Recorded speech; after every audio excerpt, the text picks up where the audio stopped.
Amigos, Notícias Agrícolas no ar, mais um boletim de mercado analisando o que anda acontecendo com a precificação da arroba do boi. O movimento de alta aparentemente é consistente, mas vem acontecendo não naquela velocidade que a gente gostaria de ver, não naquela velocidade que o mercado merecia em função das quedas que foram muito rápidas também. No entanto, aparentemente é um crescimento que está mais pautado no mercado interno e a gente vai entender essa teoria. Quem traz mais detalhes para a gente é o meu amigo Caio Junqueira, lá da Cross Investimentos. Está aqui o Caio com a gente. Seja bem-vindo, Caio. Obrigado por nos ajudar a entender esse novo momento aí de precificação da arroba. E você está trazendo uma informação diferenciada para a gente nessa conversa, Caio, que é o fato desse crescimento dos preços, né, dessa mudança de patamar dos preços, está mais ancorada numa demanda interna, Caio. Como é que é essa história? Explica melhor e até que ponto isso é consolidado ou isso ainda é um sinal de interrogação para a gente entender o que vem pela frente? Enfim, explica melhor para a gente esse seu pensamento. Bom dia, Alexander. Bom dia a todos os ouvintes. É sempre uma satisfação estar aí falando com vocês. Vamos lá, Alexander. A leitura que a gente tem, é óbvio que é dos registros que chegam, dos negócios que estão acontecendo ali no aplicativo AgroBrasil, e a leitura que a gente tem é que quem está puxando mesmo, quem puxou essa leve arrancada, essa leve alta que nós tivemos aí nesses dias, são dois fatores principalmente. O primeiro fator é que realmente diminuiu a oferta de boi pronto, aquela avalanche de boi pronto que a gente estava vendo, principalmente nos estados que fazem divisa com o estado de São Paulo, que é o centro consumidor. Então você tinha uma oferta muito robusta aqui no Goiás, sul de Goiás, você tinha uma oferta extremamente robusta também, Triângulo Mineiro, sul de Minas, tinha até o centro de Minas aí descendo com muito boi. Então você tinha uma diferença de base extremamente alargada entre esses estados. Então você tinha Goiás de 210 com São Paulo de 250, 240. Então você tinha Minas de 200 e 220, 210, 215 na boca do estado aqui, às vezes até divisa seca, e São Paulo pagando boi 245, 250. Então você tinha essa diferença de base muito alargada, que fez com que essa produção desses outros estados pulasse com muito volume aqui para dentro do estado de São Paulo. Então, nós tivemos esse movimento bem concreto, bem acentuado aí esses últimos 60 dias, e esse movimento acabou. Então, o primeiro fator da alta foi que o excesso de oferta nesses outros estados, e aí você leva em consideração também Tocantins, você leva em consideração também Pará, leva em consideração também MT. Então você tivemos esses estados oferecendo muito gado aqui para nós. Uma vez que essa oferta cessou, a gente começou aí a achar um limite, um limitador para baixo dentro do estado de São Paulo. Acho que até, eu não me recordo se foi na última, mas na penúltima entrevista, a gente falou que esse movimento estaria chegando perto do fim, e a última entrevista a gente falou que realmente a baixa tinha acabado e estava bem fundamentado em cima desse primeiro pilar, que seria a oferta, principalmente a oferta dos outros estados aí. Parece, a princípio, estava terminando, estava diminuindo, e agora a gente vê que essa oferta ela é bem menor e já não faz vantagem esse animal pular para dentro do estado, porque o preço nos outros estados também subiu, se aproximando do estado de São Paulo.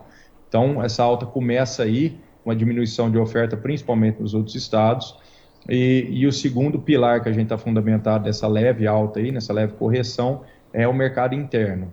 A gente vê que o mercado interno está um pouco mais robusto, os dados da economia indicam que a gente está diminuindo o número de desempregados. Acabou de sair, se eu não me engano, na segunda-feira ou ao longo da semana passada, saiu um dado que indicava que a gente estava realmente diminuindo o número de desemprego. Então, quer dizer, a gente tem uma força que está entrando para consumir a mais dentro do Brasil. A gente tem um PIB do agronegócio que já nos garante pelo menos 2% de crescimento no PIB já ao longo de 2023, por mais que a gente teve um PIB estacionado aí no segundo semestre, o que eu não acredito, mas então, de modo geral a economia está um pouco mais ativa, ainda fruto ainda da herança do Paulo Guedes e do nosso ex-presidente, né? Então, quer dizer, o PT parece que ainda não conseguiu, parece que atrapalhar ainda o voo do Brasil, se é que vai ser um voo curto ou longo.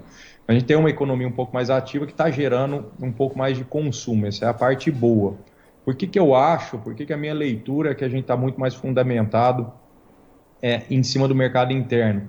Porque a gente nota, a gente vê registros chegando dentro do aplicativo AgroBrasil diariamente, né, minuto a minuto, e a gente vê que quem está mais ativo nas compras, principalmente nessa sazonalidade de virada de mês, que é essa janela boa, que deve ir mais ou menos até quarta, quinta-feira da semana que vem, são os frigoríficos de mercado interno. Então, você pega pequenos frigoríficos pagando o boi de R$260, ao longo já da semana passada, teve negócio ontem, teve negócio antes de ontem, acho que hoje ainda não subiu nenhum negócio de 260, mas você vê que são as pequenas indústrias que têm, parece, uma clientela um pouco mais cativa, que vai com volume um pouco menor para atender esse pessoal, que vai nessa sazonalidade de melhora de atacados que dá aí na virada do mês. A gente não vê ainda, eu não vi ainda nenhuma grande indústria praticando o boi de R$260, nem à vista e nem a prazo. Me engano, teve uma grande indústria só que andou pagando alguns negócios pontuais de 260, mas você vê que as grandes indústrias ainda tentam comprar o boi aí no 250, 255, aí você vai me falar, nossa, cara, então o mercado interno está pagando melhor que a grande indústria? Pois é, parece que é isso que está acontecendo, parece que a China ainda tenta comprar boi em preços aquém do que ela consegue exportar, e não está tendo muita procura desse boi China. Parece que é mais fácil você vender um boi melhor para o mercado interno que para um boi que está sendo direcionado para uma indústria que está habilitada a fazer China, pelo menos para dentro do estado de São Paulo. Então, você está me dizendo que pela primeira vez, desde que começou esse processo de compra chinesa e valorização e criando regras aí para o tal boi China, enfim, a gente está vendo um boi comum mais valorizado que um boi China, Caio? Alexandre, você falou pela primeira vez, agora que eu estou me atentando, mas acho que Hoje você vende mais fácil. Se a gente for pensar que dentro do estado de São Paulo, a boa venda é um boi de 260, você tem 80% de chance de vender esse boi de 260 à vista para o mercado interno e 20% de chance de vender para o mercado que faz exportação. Então vamos entender esse processo, Caio. Você falou dessa nova vertente, mas enfim, a economia por enquanto está bem, mas ainda não é uma garantia de que ela vai seguir robusta ao longo dos próximos meses. Uhum. Isso ainda é um problema para a precificação? Poderia estar sendo mais rápida essa precificação aí da arroba baseada nesse fundamento de mercado interno, de demanda interna? Alexandre, a gente está com preço para exportação China no Vale. É a pior cotação que eu me lembre. Acho que só quando ela começou lá atrás, né, que ela deu aquele choque de demanda, mas que eu me lembro é a pior cotação. Nós estamos falando de mercadoria tentando ser negociada abaixo de $4.000 a tonelada, o que equivale a um boi aí de 240, 245 para exportar à China. No máximo aí 250, se for um contrato um pouco mais antigo. A vantagem da China é que ela leva muito volume de carne, isso desafoga o mercado interno, dá sustentação para o mercado interno. Essa é a vantagem, mas quando a paridade de preço fica muito próxima ou até aquém do mercado interno, a tendência é que o grande exportador, a grande indústria, pare de focar ao longo do tempo no mercado externo e passe um pouco dessa produção para o mercado interno. E aí isso aí vai afogar um pouco e aí diminui um pouco, talvez, a proporção ou a expectativa da alta ao longo do ano. Isso pode dar uma desacelerada nesse ritmo, então, Caio. Exatamente. Falar em explosões de preço fundamentadas única e exclusivamente no mercado interno, eu acho muito difícil. Por que houve explosões de preço nesses últimos 3 anos? Porque eu lembro quando a China começou a comprar boi aqui no Brasil. Eu lembro de eu comentar numa entrevista com você em Notícias Agrícolas que a gente estava passando por um choque de demanda.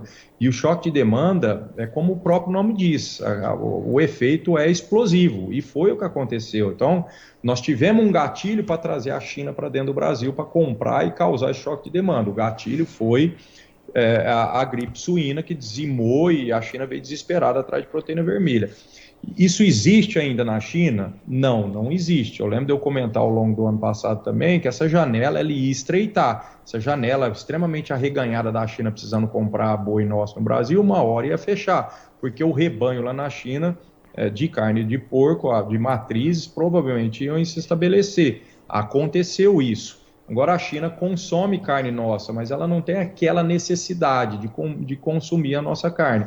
De médio a longo prazo, nós vamos provavelmente cada vez exportar mais tonelada, melhores preços para a China, só que isso é uma mudança de hábito alimentar que levam décadas e pode ser que não aconteça, mas um pouco de melhora nós vamos ter. Hoje eu enxergo que o mercado brasileiro de exportação não está tão mais focado no mercado China, porque a China tem tentado pagar cada vez menos para importar a nossa carne. Então nós estamos realmente fundamentado no mercado interno e, óbvio, em outros mercados. A gente está sempre abrindo porta, a gente está sempre exportando para outros países. Os Estados Unidos está aí, está habilitando plantas novas, também é um grande pagador, paga prêmios excelentes, mas isso é uma composição de preço para compor o preço da arroba aqui no Brasil. Então, assim, choque de demanda, se nada acontecer de novo em termos sanitário, lá na China, ligado a isso que traga ela com mais força aqui para o Brasil para consumir, eu acho que aquela explosão de preço a gente não vai ter. A gente tem uma expectativa de ter um confinamento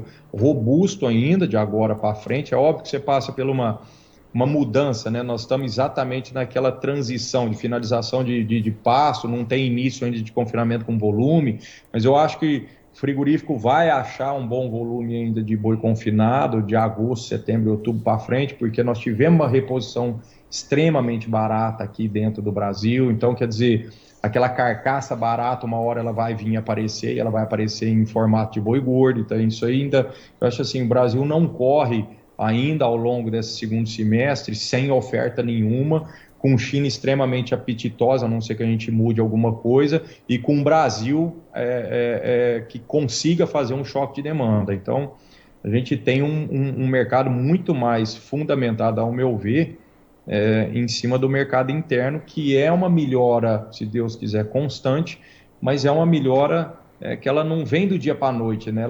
Ela vem fazendo o serviço de casa, vem consumindo um pouco melhor. A gente tem que torcer para que o governo acerte, né? Para que a gente não sofra mais, né?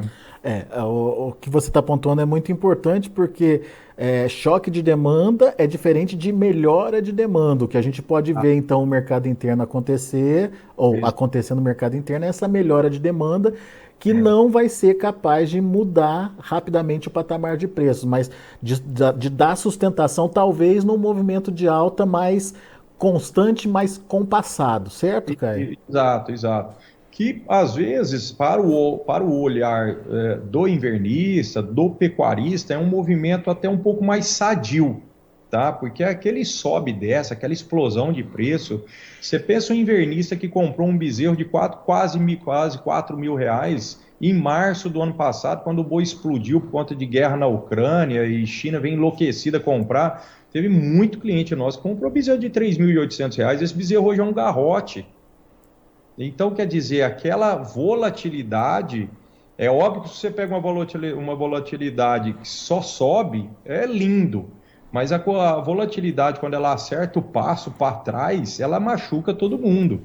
Então, assim, um horizonte hoje, de agora para o final do ano, é óbvio que a gente está falando do futuro, o futuro a Deus pertence, tem muito elo aí que pode ser desligado ao longo dessa trajetória até o final do ano, mas assim, se nada mudar nessa trajetória até o final do ano, nós temos uma constância mais, eu diria que sadia.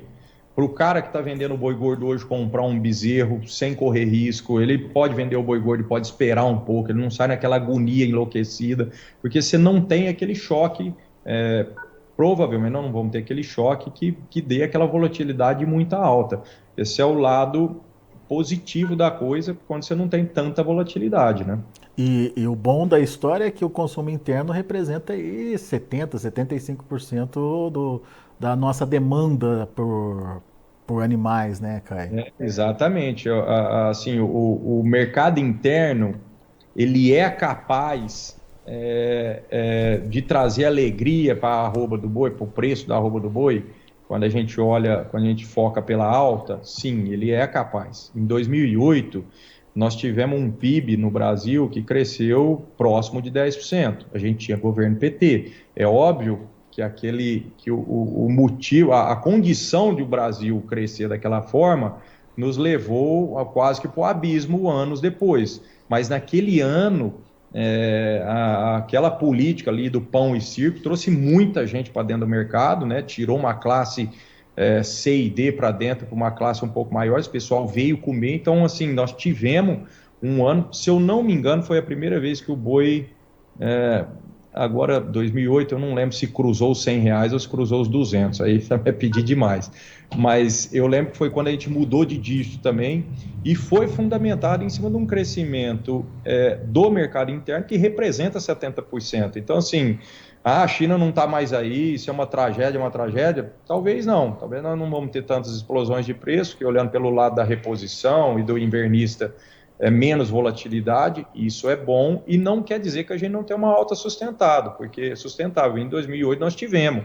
Então, assim, torcer para que as medidas do governo sejam acertadas, né, não nos levem a um abismo, mas que isso pode trazer realmente um alento, pode trazer para nós um crescimento, um ganho de preço de arroba um pouco mais sustentado, porque como você falou bem, a gente tem 70% do que a gente produz fica aqui para dentro do Brasil, e se a gente tem esse crescimento, a gente tem um bloco de 70% na composição do preço da arroba, né, que vai melhorar, né? Muito bem. Agora, Caio, você falou aí desse vazio de oferta que a gente vai ter pelo menos até agosto, talvez aí. Nesse intervalo, a gente pode ver uma escala de preços, uma escalada de preços mais rápida ou também vamos com calma? Eu acho que não tem tanta escalada, assim, não. O que seria rápido? Ao longo do mês, R$ 30? Eu acho que não. Não, né? Tanto quanto que a gente olha agora para o mercado futuro, tá o mesmo preço. O outubro está 260, mesmo preço do julho, né? Mesmo preço do julho. Indica realmente que a gente pode ter um pouco mais assim, até eu não me recordo, eu escuto muita entrevista de todo mundo, né? No Notícias Agrícolas eu sou habituê em todas as entrevistas de todo mundo, e outro dia eu escutei, eu não me recordo quem falar, que a expectativa, o mercado futuro já indicava uma melhora de preço.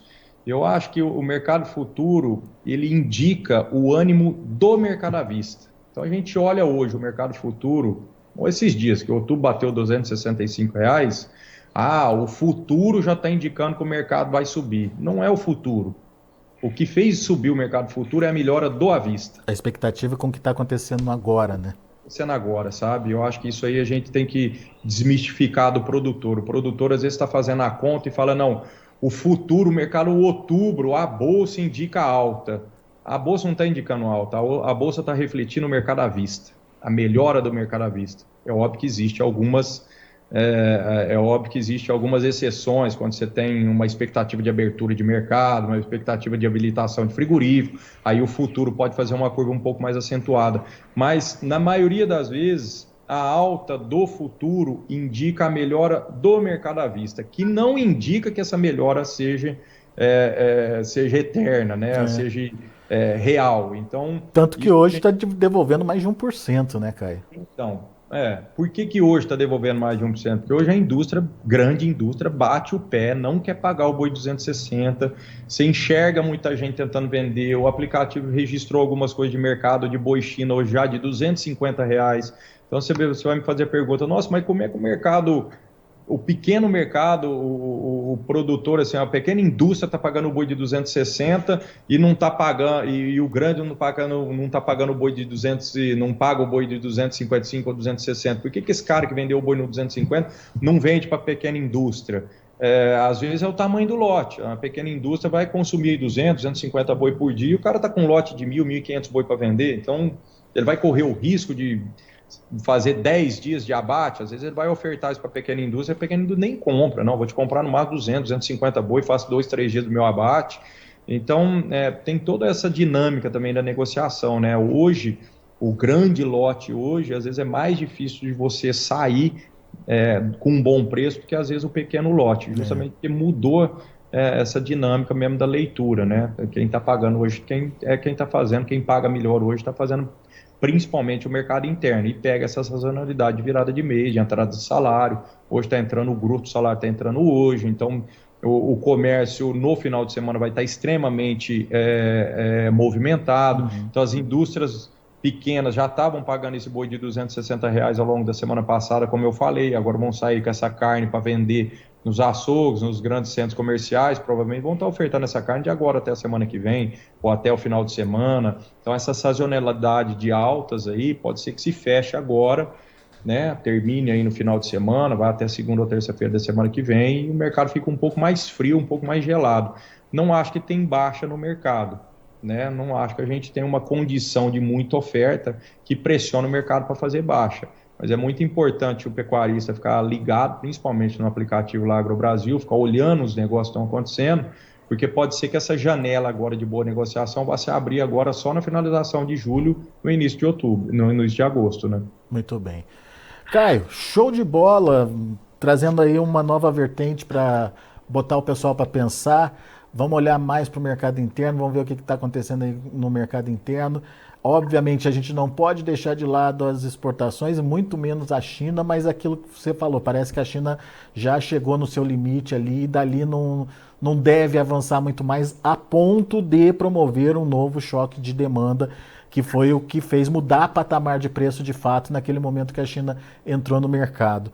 E vamos ver como o mercado interno principalmente vai reagir e se de fato a economia vai ficar mais consistente a ponto de promover essa possibilidade de maior compra aí do consumidor brasileiro, né, Caio?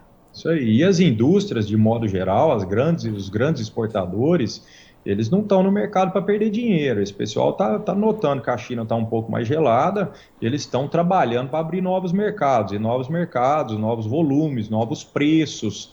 Então, o Brasil é realmente um celeiro, né? Um celeiro de comida, um celeiro mundial, o principal player do mercado de carne. Então, assim, o Brasil está aí para servir a carne para todo mundo. Então, assim, a gente não tem mais a China no ímpeto que a gente tinha ao longo desses 4 últimos anos, não é o fim do mundo. Vamos torcer para o governo acertar as medidas econômicas aí, para o Brasil crescer, trazer mais gente consumindo, que é aí os 70% do que a gente faz, e acreditar também que a indústria exportadora, ela vai achar novos mercados, vão abrir novos mercados. Eu acho até mais sadio, sabe? A gente chegou a ter em alguns períodos do ano passado 70% do share do que a gente exportava, tudo direcionado para a China. Muita dependência, né, Caio? A gente acabou virando, não é uma monocultura, mas um monoexportador, só tinha um importador para nós. A crise de 2029, que quase dizimou o Brasil na época do café, foi justamente porque a gente estava com a economia fundamentada em cima de uma única cultura. Então, assim, é importante que esses ajeites de exportação se aconteçam, né? Justamente para a indústria procurar novos destinos, né? Para a gente não ficar com os ovos todos numa cesta só, né? Então, acho que a gente tem que tomar isso como lição e provavelmente a gente sai mais fortalecido lá para frente, né? Não é o fim do mundo. É muito bom ter a China vindo, consumindo, pagando muito, levando muito volume, é ótimo, mas a parte ruim é essa, que quando ela deixa de parar, a nossa dependência estava muito grande. Acho que agora fica um negócio um pouco mais sadio, né? Boa, Caio. Bela análise, meu amigo. Obrigado, viu? Volte sempre, é sempre bom te ouvir. Obrigado a todos. Até a próxima, Alexandre. Boa tarde. Bom negócio. Valeu. Tá aí, Caio Junqueira, Cross Investimentos aqui com a gente, trazendo as informações do mercado do boi gordo, informação diferente do que a gente tem ouvido até então. O Caio está de olho na demanda interna. Parece que essa demanda interna está se consolidando. No entanto, existe uma diferença aí de choque de demanda e demanda melhorando. O que a gente está vendo acontecer é uma demanda melhorando no Brasil, e isso não seria capaz aí de mudar patamar de preços da arroba de uma hora para outra, mas sim de promover uma alta sustentável, contínua aí, mais a passos lentos aí do que aquilo que a gente viu acontecer com a China quando ela começou a comprar a carne brasileira e fez mudar todo um cenário de precificação da arroba aqui no mercado interno. Muito legal. Vamos ver os preços, vamos ver como estão os negócios com a arroba do boi lá no mercado futuro, de olho na tela.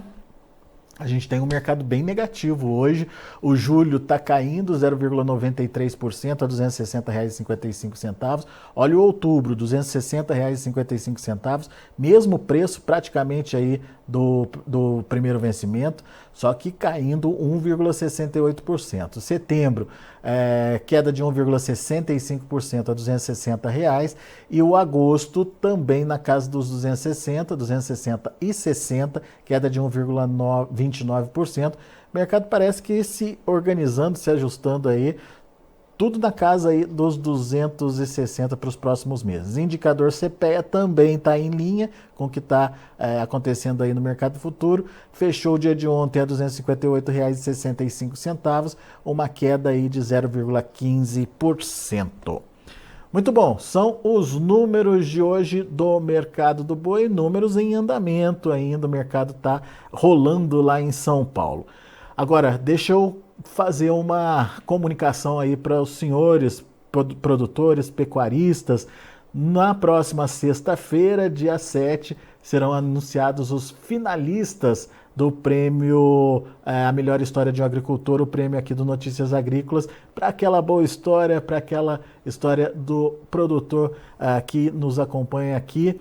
E esse ano, como eu já disse em outras vezes, tivemos recorde de participação, mais de 70 histórias foram enviadas para a gente aqui. Essas histórias estão sendo ouvidas, selecionadas, e as melhores serão divulgadas, as 5 melhores serão divulgadas na próxima sexta-feira, dia 7. Fique ligado a partir das 10 horas da manhã, portanto, você que participou, você que mandou a sua história, saberá se você estará na final ou não.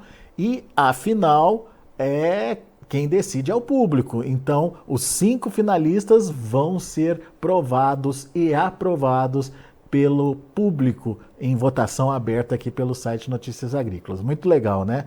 Então, fique de olho nas próximas informações aí do Prêmio Melhor História de um Agricultor.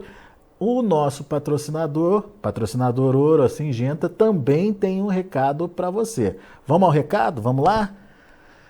Você já conhece o Acessa Agro? É a plataforma de benefícios da Singenta. Nela você ganha pontos através da compra de produtos da empresa. Você pode trocar esses pontos por produtos como consultorias, serviços, ferramentas digitais da agricultura digital. Enfim, são mais de 3.000 itens à sua disposição. Quer saber mais detalhes? Tá aqui, olha só, www.acessaagro.com.br. Entra lá no site, entenda o que está sendo oferecido e principalmente como você pode trocar esses pontos. Se você é agro, acessa. Muito bom. A gente vai ficando por aqui. Na sequência tem João Batista Olive com Tempo e Dinheiro. Continue com a gente.